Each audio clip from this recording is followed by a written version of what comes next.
Gönlümün çanlı bir hali, senin bağlam benim bağlamda gelmedi de gelmedi.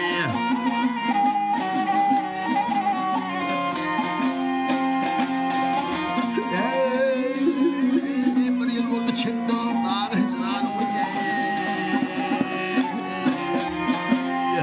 Senin bağlam benim bağlamda gelmedi de gelmedi.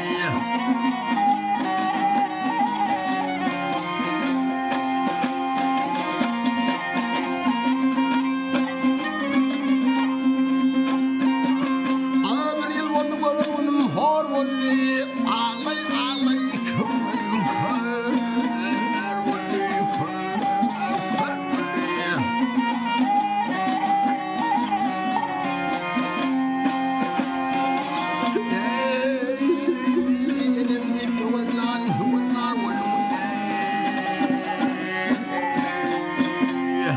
Senin bağlam benim bağlamda gelmedi de gelmedi.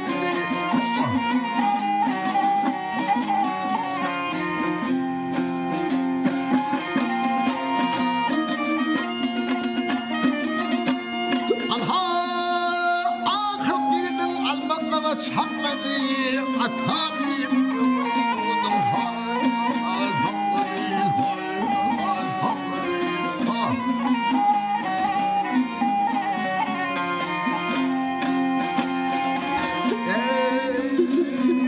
Oğulluk eyledin, oğlum hakladı. Senin bağlam, benim bağlamda gelmedi de gelmedi.